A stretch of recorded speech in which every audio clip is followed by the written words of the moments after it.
Baik, selamat pagi teman-teman semua.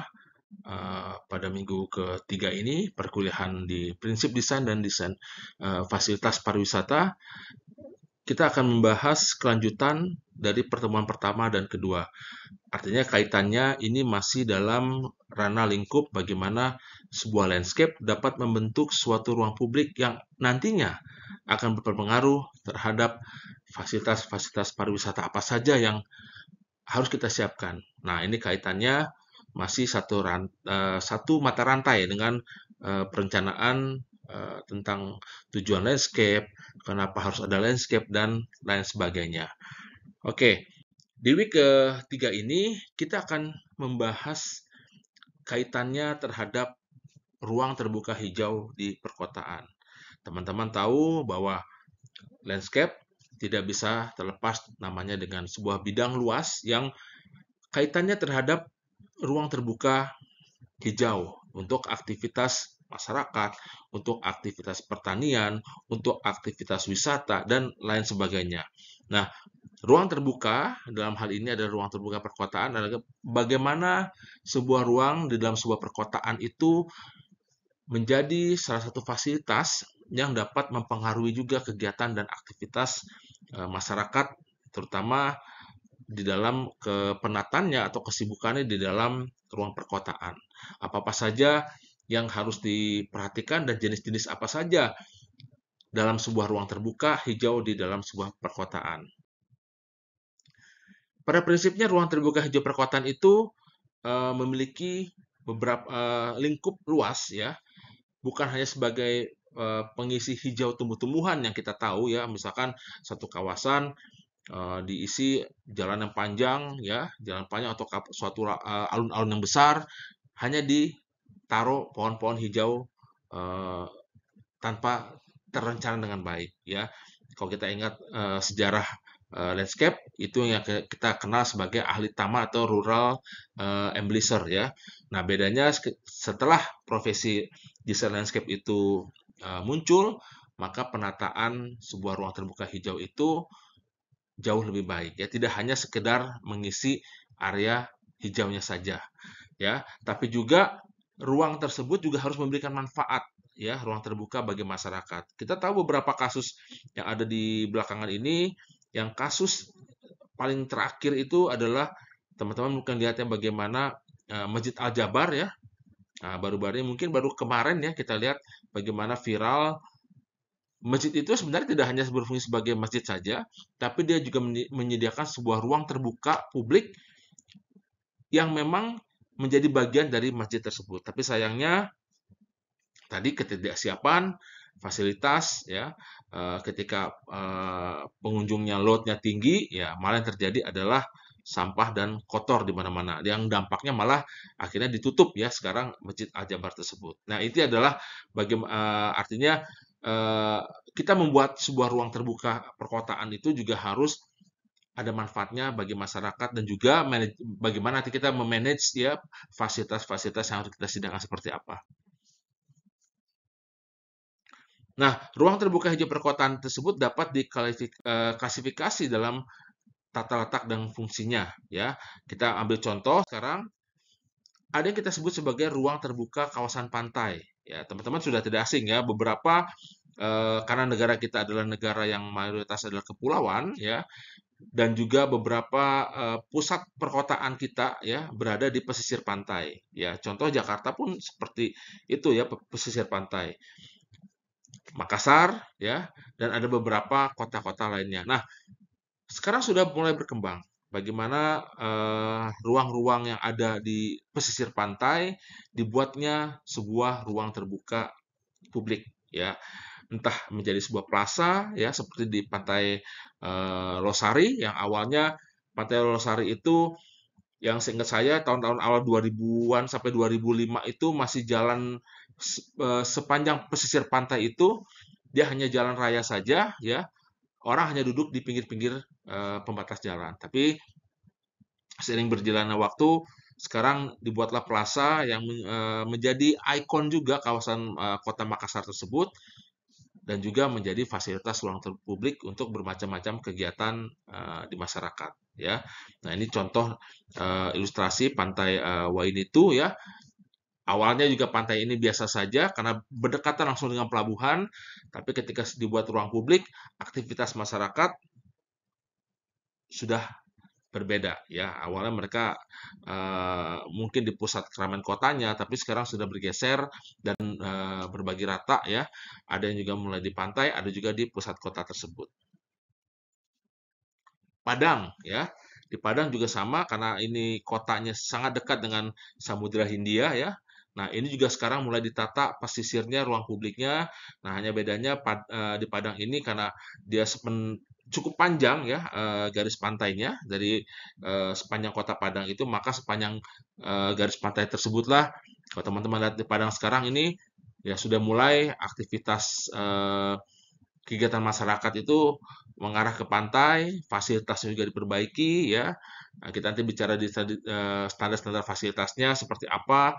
Nah, ini juga sudah menjadi ruang publik perkotaan yang memang dekat dengan garis pantai. Nah, ini ya Pantai Losari.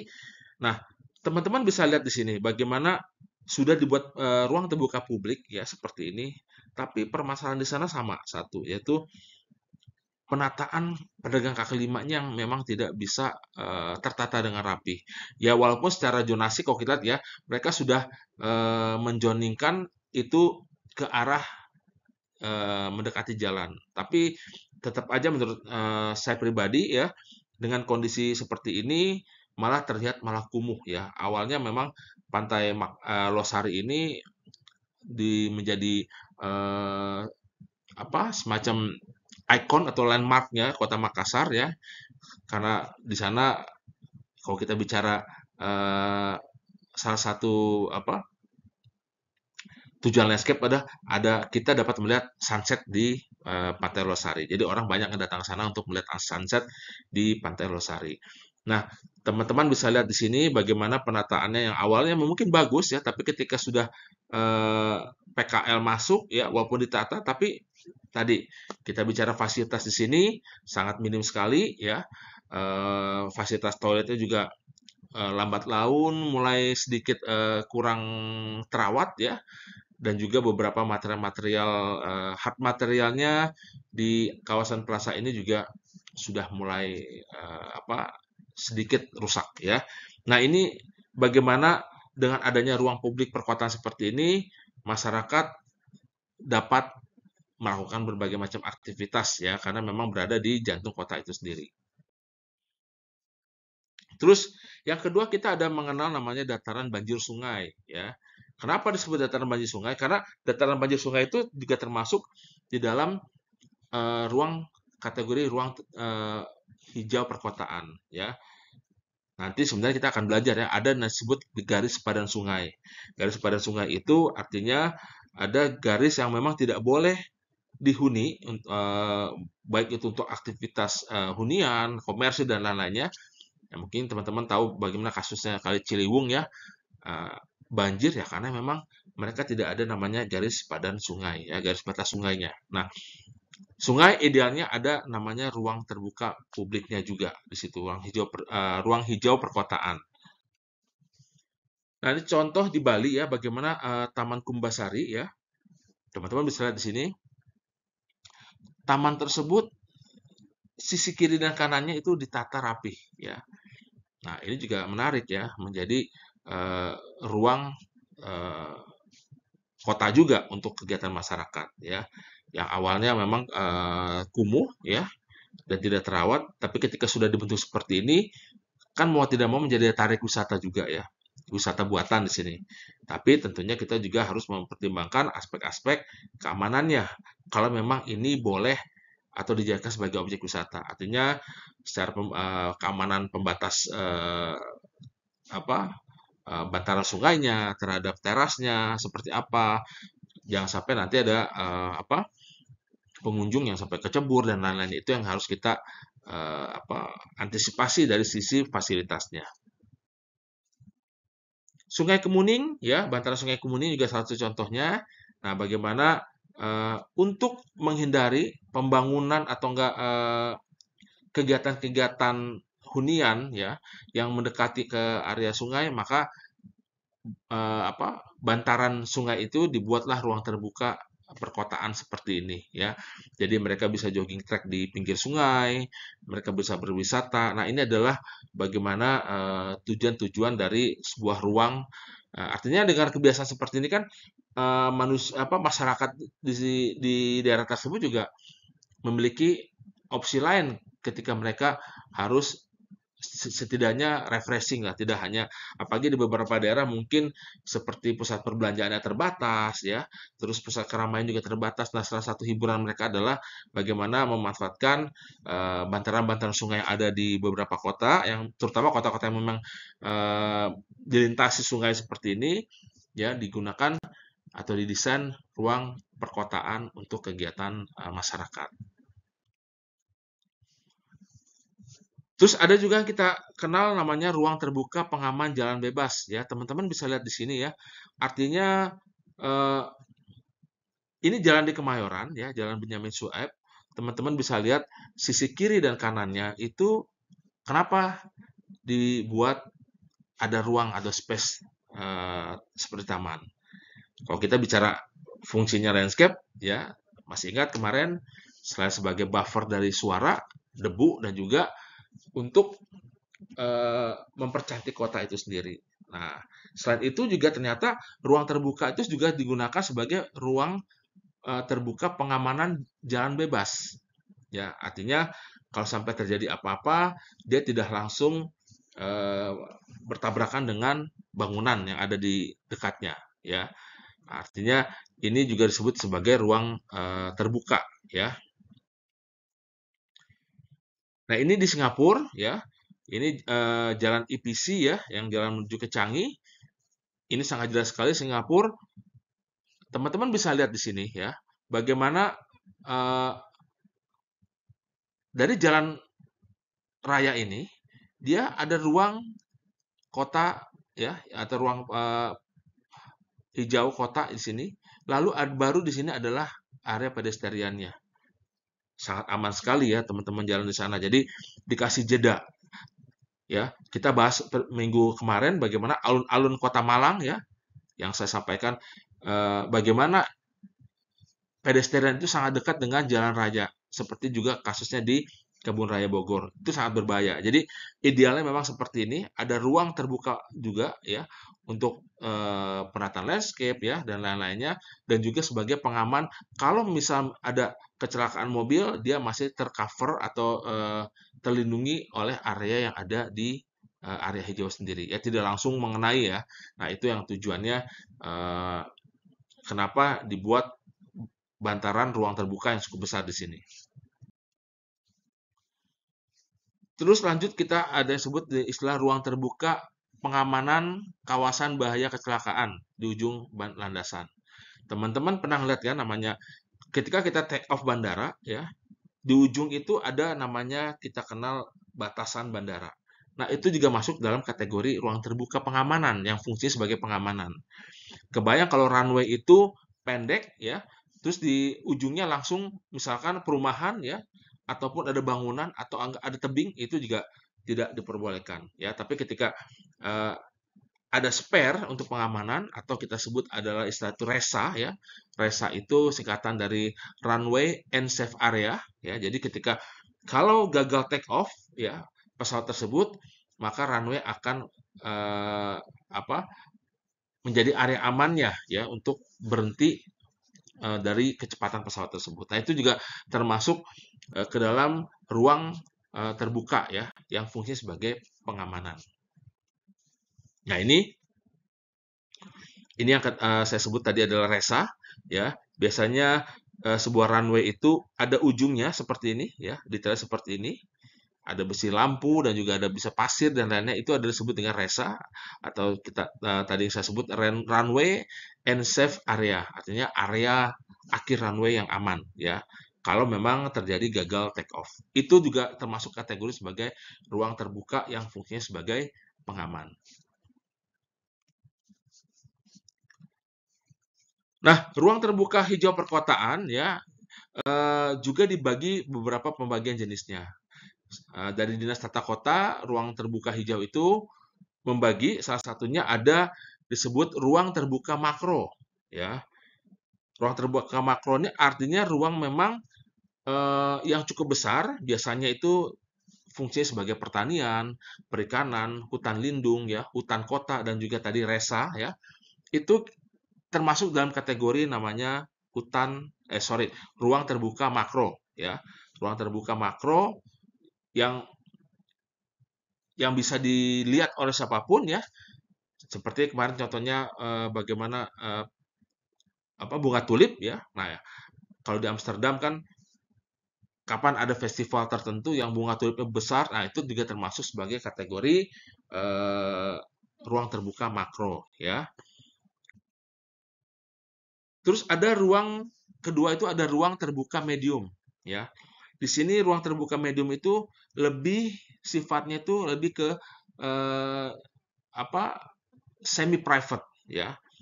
Artinya di sini contoh seperti lapangan alun-alun ya, terus taman kota, hutan kota ya, dan sarana olahraga dan sarana di taman-taman di pemukiman itu artinya termasuk ruang terbuka yang skalanya medium ya.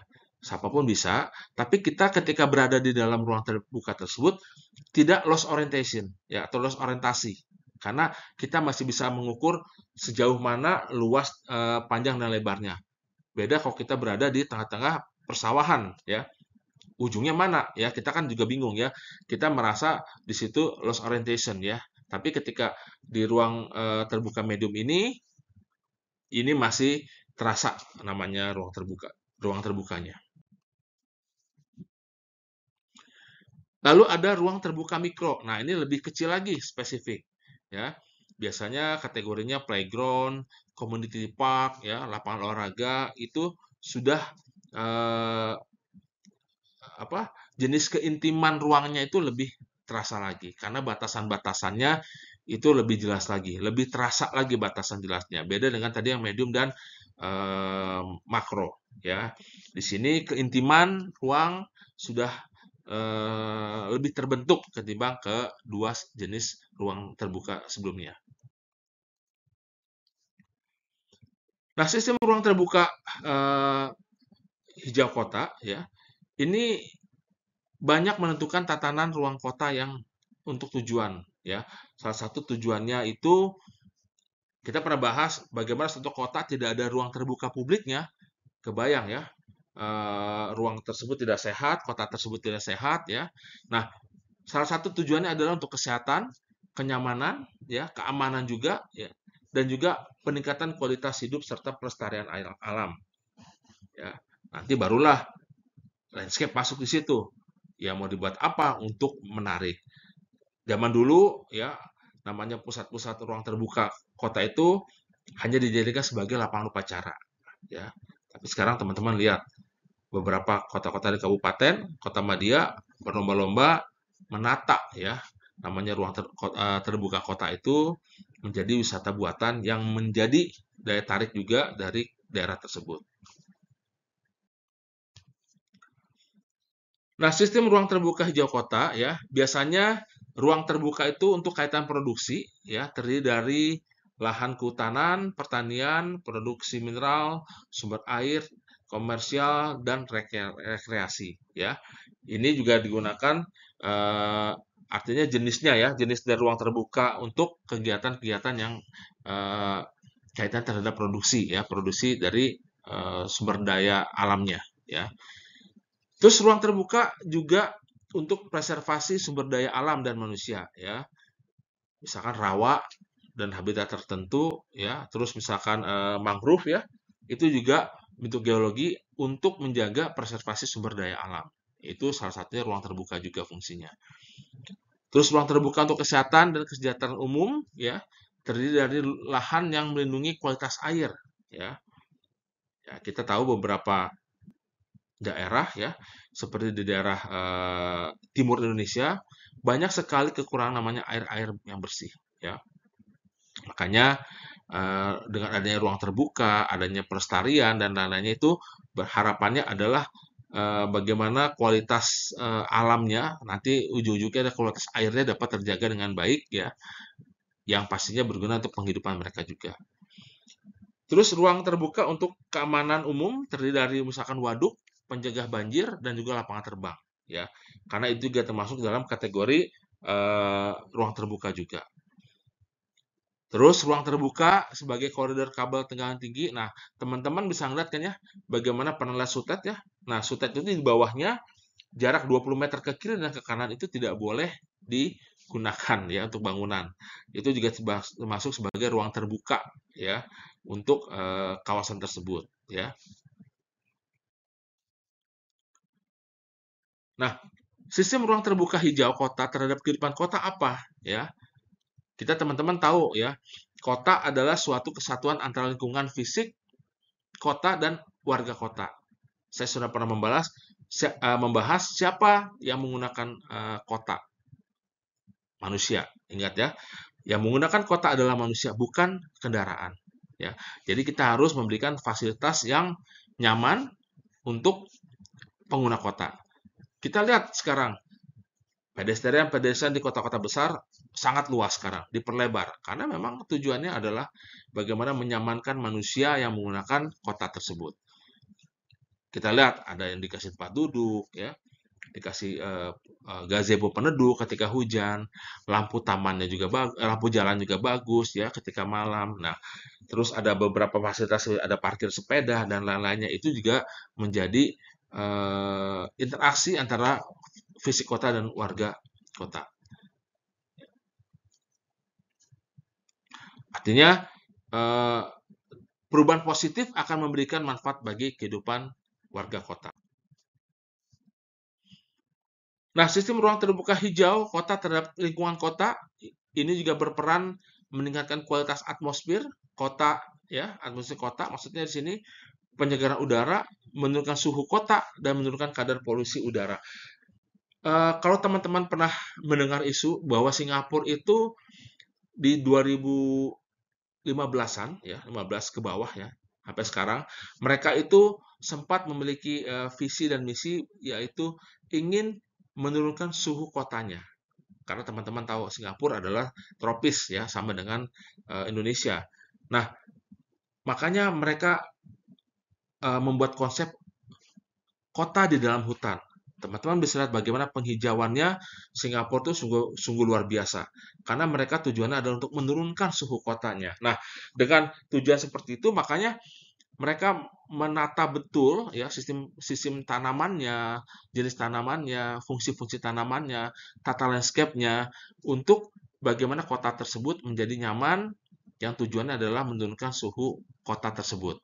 Otomatis kadar polusi udara dan lainnya akan mengikuti seperti itu ya. Nah, itu contoh bagaimana Singapura dia ingin membuat kotanya itu lebih nyaman dan lebih adem ya seperti itu.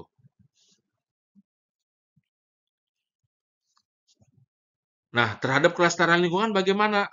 Ya, ruang terbuka itu dapat menunjang tata guna dan pelestarian air. Ya, dia juga dapat menunjang tata guna dan pelestarian tanah. Ya, dan juga pelestarian plasma nutfah ya.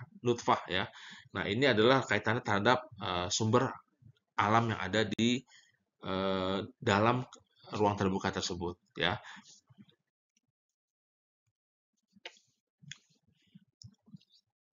Nah, bicara ruang terbuka, kita akan membahas apa itu ruang sendiri ya. Pernah kemarin kita bahas apa yang disebut dengan ruang. Ruang itu adalah 3 komponen yang terdiri dari lantai, dinding dan juga ceiling.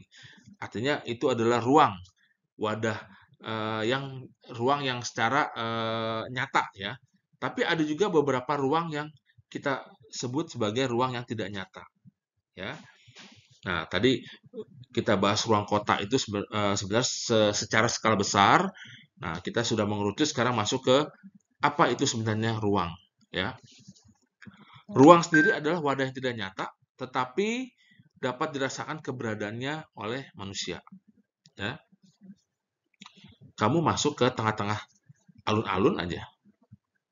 Di sana tidak ada pembatasan dinding, ya, pembatasan ceiling, tapi hanya lantai. Tapi di situ kamu sudah merasakan kamu berada di suatu ruang yang disebut dengan alun-alun. Nah, itu yang disebut dengan ruangnya itu wadahnya tidak nyata, tapi bisa dirasakan oleh keberadaan manusia. Ya, nah hubungannya apa di situ? Ya, bagaimana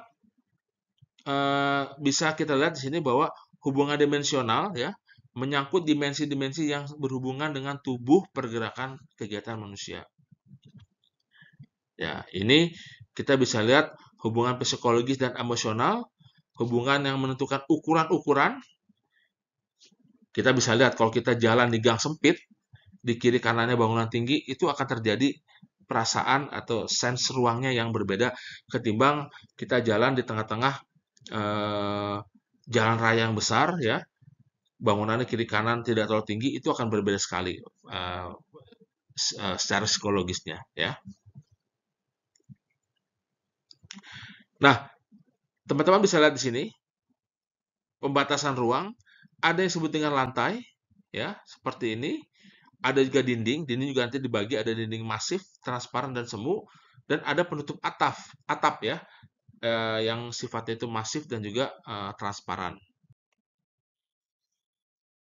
Nah, lantai, ya, di sini teman-teman bisa lihat, ketika kalian berada di sini dan berada di atas rumput, itu sudah terjadi namanya perbedaan ruang, walaupun dia tidak ada penutup secara dinding dan ceilingnya atau atapnya. Tetapi kita dapat merasakan perbedaan ruang tersebut. Ya, sama halnya seperti ini. Ketika orang yang berada di sini dengan berada orang yang ada di bawah, itu akan terjadi juga namanya perbedaan psikologisnya. Oh, saya berada di atas rumput nih. Ya, sebatas kiri kanan itu aja rumput saya. Sedangkan yang di atas dengan beda material itu sudah masuk ke dalam ruang yang berbeda. Nah, ini adalah ruang secara lantai. Terus ruang yang juga dalam bentuk dinding masif. Ya. Seperti ini contohnya. Ya, artinya ini sudah ada pembatasan ruang, ya. Pembatasan ruang kiri kanan, ya, yang fungsinya dapat sebagai pembatas, pengarah, ya, pengarah alur jalan dan juga penghijauan seperti ini, ya. Artinya pembatasan ini sudah jelas diblok oleh dinding yang masif. Ketika kamu masuk sebuah koridor, ya, koridor hotel atau koridor yang memang kiri kanannya ada bentuk bangunan, ya sudah itu yang dibentuk. Artinya kamu melewati ruang tersebut yang dibatasi oleh lantai dan dinding ada di kiri kanannya, ya. Terus ada yang disebut dinding transparan. Nah, teman-teman pernah lihat seperti ini ya. Bukan kaca ya, kalau kaca itu beda ya, transparannya.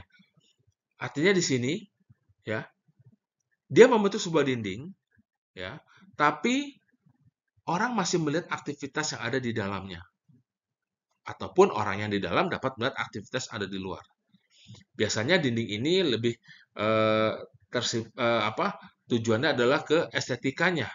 Bagaimana estetika dinding tersebut dijadikan pola sebuah alur dinding ya, tapi ini lebih transparan, lebih tujuannya adalah untuk mengatur pola pergerakan sirkulasi biasanya. Terus ada yang disebut juga dinding semu. Nah, dinding semu artinya begini. Ini jelas-jelas kalian berada di pantai, ya, atau berada di dalam bantaran sungai. Memang tidak didindingi, tidak diberi dinding, tembok atau apapun. Tapi kalian juga kan ketika jalan tidak mungkin jalan lurus tiba-tiba belok ke sini nyeburin kaki kan nggak mungkin, ya. Nah itu yang kita sebut dengan dinding semu. Tanpa terbatas, ya, tanpa ada suatu penghalang, tapi kita merasakan bahwa itu sudah berada di ruang yang beda. Kalian di pantai juga sama, ya. Ketika berdiri di sini, kalian bisa menapak. Ketika sudah berada dalam air air laut, kalian akan berenang. Tapi di sini tidak dijelaskan ada dindingnya. tapi kalian sudah tahu perbedaan ruang antara sini dan pantai dan laut. Nah, itu yang kita sebut sebagai dinding semu. Ya, jadi dindingnya tidak ada, tapi perbedaannya, ya, perbedaan antara ruang yang kita pijak dengan ruang yang akan di seberang kita itu eh, jelas sekali kegiatannya berbeda. Ya. Lalu yang C ada penutup atas atau atap. Ya. Nah, atap juga ada yang sebut masif seperti ini, ada juga yang transparan seperti ini. Ya, jadi itu yang kita sebut sebagai uh, jenis ruang. Ya, ada tadi lantai, dinding, dan juga atap. Ya, biasanya kalau atap yang transparan bisa kita jadikan juga sebagai area koridor, ya, yang memang tetap ingin mempertahankan view di bagian atasnya, ya, tanpa harus terhalang view masuknya. Ya, ini biasanya digunakan atap-atap yang transparan. Nah, kita bisa lihat batasan dinding ya. Tadi kita bicara tentang dinding semu. Nah, ini ada beberapa jenis ya pembatas ruang yang sifatnya adalah dinding. Teman-teman bisa lihat yang A ya, itu dinding di atas mata. Artinya ruang yang tercipta itu lebih terasa lagi ya. Antara kita sudah berada semakin mengecil dalam ruang tersebut, contoh di kamar kalian ya. Kan kalian sudah lebih berasa private di dalam ruang tersebut ya. Terus yang B ada sebatas dada. Nah, ini misalkan dari sebatas ini dindingnya sisi private-nya mungkin kurang. Walaupun kalian berada di dalam suatu ruang tertentu, tapi kalian dapat mengakses bagaimana ada aktivitas di luar kalian. Contoh seperti pagar rumah ya. Walaupun sudah dipagar, tapi kan kita tidak mungkin melakukan aktivitas yang sifatnya private di situ karena khawatir masih dapat diakses orang dari luar atau dilihat dari luar, ya. Lalu ada yang dinding sebatas pinggang. Nah, ini lebih kepada faktor penunjuk arah, ya. Contoh teman-teman bisa railing ya, railing-railing pegangan yang ada di mall atau railing-railing ada di rumah, itu biasanya kita sebut sebagai dinding yang sebatas pinggang. Artinya dia lebih kepada fungsinya sebagai pengaman, ya, pengamanan alur atau sirkulasi manusia. Lalu ada yang sebatas lutut dan juga ada yang sebatas telapak kaki. Contohnya seperti apa? Kita lihat sini. Nah, ini yang eh, tinggi di atas mata dinding. Kalau sebelah sini seperti ini kan sudah ada gap yang sangat jelas bahwa dinding ada di sisi depan atau belakang itu akan berbeda dengan kondisi yang ada di sebaliknya ya. Karena sudah jelas sekali dinding masif seperti ini ya sudah jelas kamu berada di sini yang aktivitas di sana kamu tidak akan tahu juga ada apa di sana ya. Nah, ini tadi sebatas dada ya. Walaupun kamu sudah ada berada di sini ya, teman-teman ada di sini, tapi tetap perasaan insecure masih ada karena masih terlihat aktivitas atau kegiatan ada di seberang dinding tersebut ya.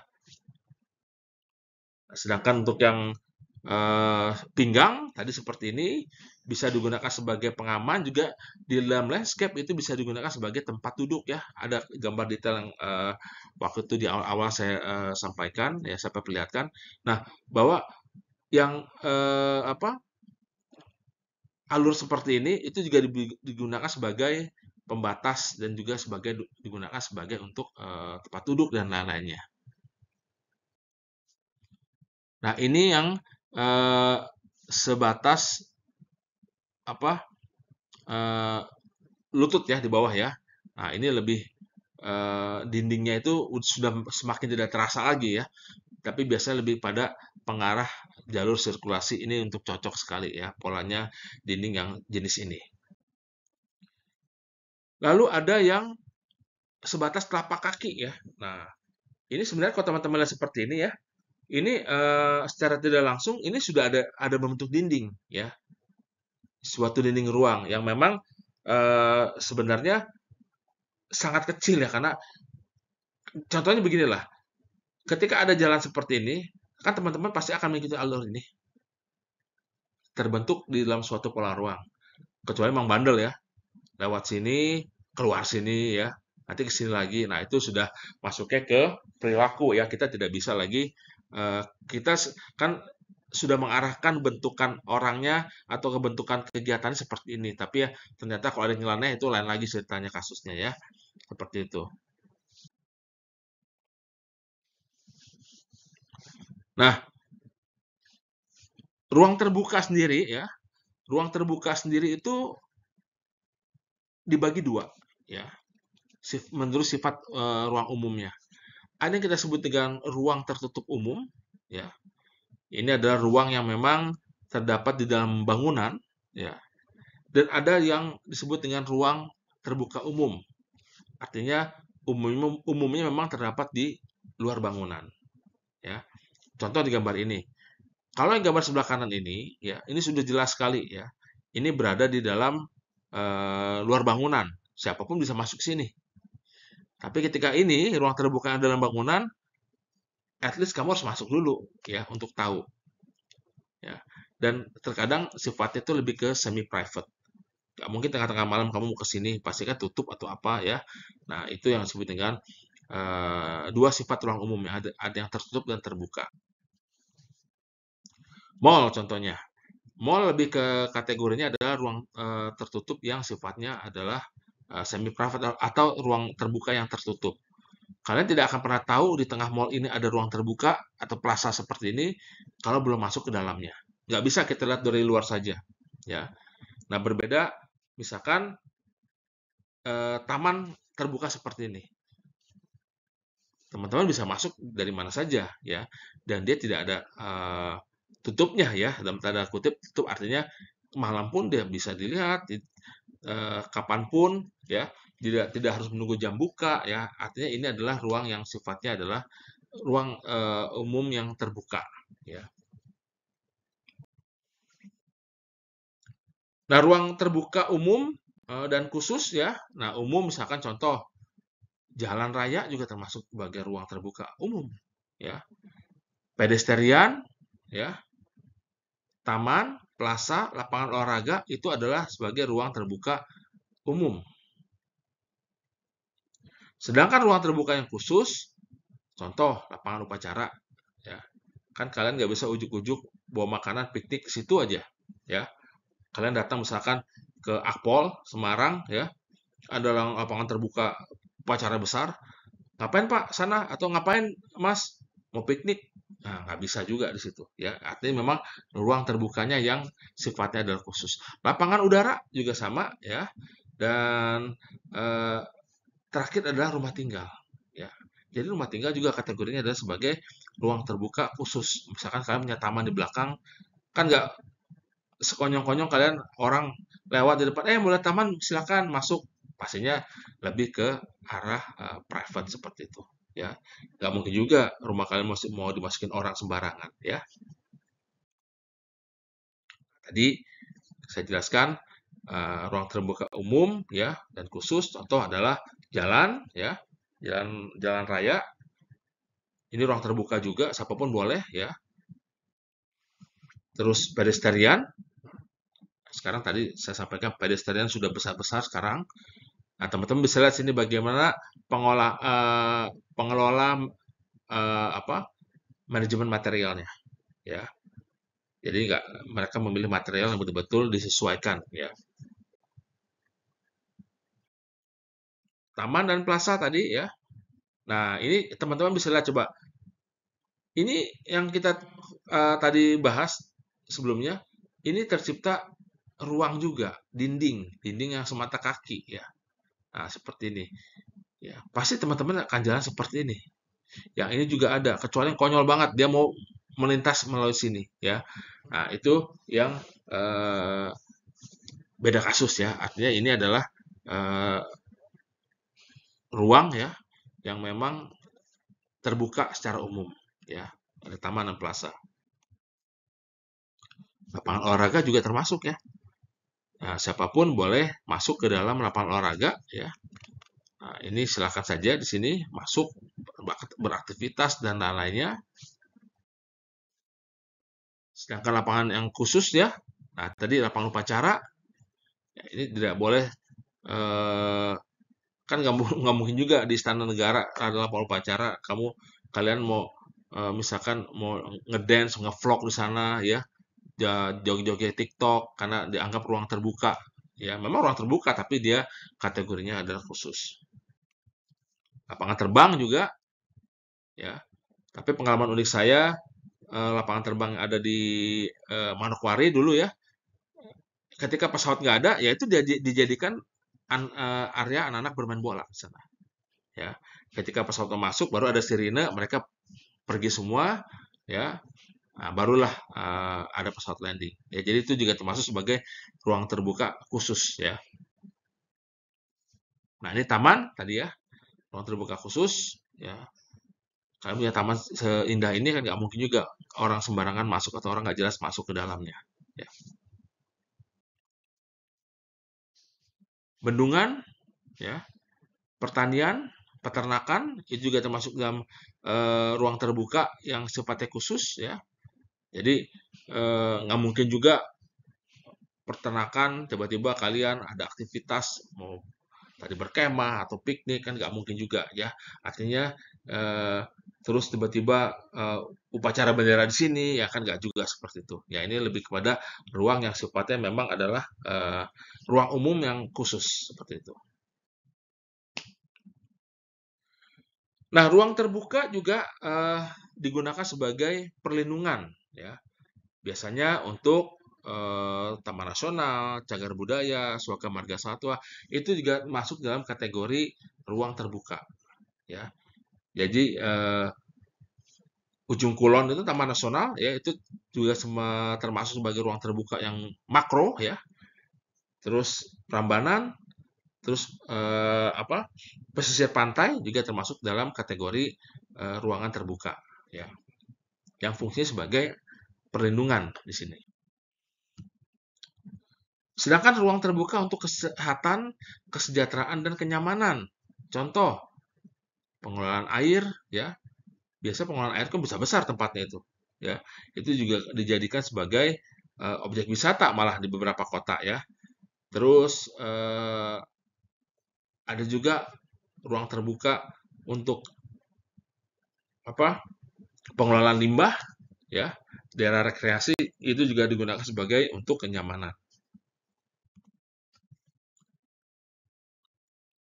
Terus yang ketiga sini ada ruang terbuka ditinjau dari sisi bentuknya. Ada ruang terbuka memanjang, itu seperti jalan, bentuk ruang, terbuka sungai ya. Nah, ini ruang terbuka. Terus ada juga ruang terbuka yang membulat. Nah, ya, beda tadi ya. Ini dengan yang gambar sebelumnya, slide sebelumnya, dapat terlihat jelas ya, bagaimana ini lebih kepada sifatnya itu lebih tersentral ya, bentuknya bulat seperti ini.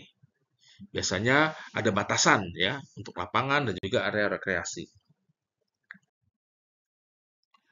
Terus ada ruang terbuka antar bangunan ya. Biasanya terbentuk oleh massa bangunan yang bisa private juga bisa juga publik ya. Nah, ini yang biasa terdapat di tengah-tengah kota ya. Mungkin di tengah-tengah kota itu ada ruang terbuka yang dijadikan taman. Nah, itu juga atau enggak ada dua bangunan ya yang berseberangan atau berdempetan. Nah, tengah-tengah ada ruang terbuka publiknya seperti itu. Terus ruang terbuka lingkungan ya, dia biasanya itu ruang terbuka pada suatu lingkungan dan sifatnya tuh lebih umum. Ya. Sedangkan yang nomor 5 adalah fungsi ruang terbuka biasanya untuk bermain, berwisata, komunikasi, pembatas dan lain-lainnya. Ya. Fungsi ekologis ya, penyerapan udara, menyerap air hujan, pengendalian banjir, dan pelembut arsitektur landscape ya. Nah, ini ya. Kebayang kalau eh,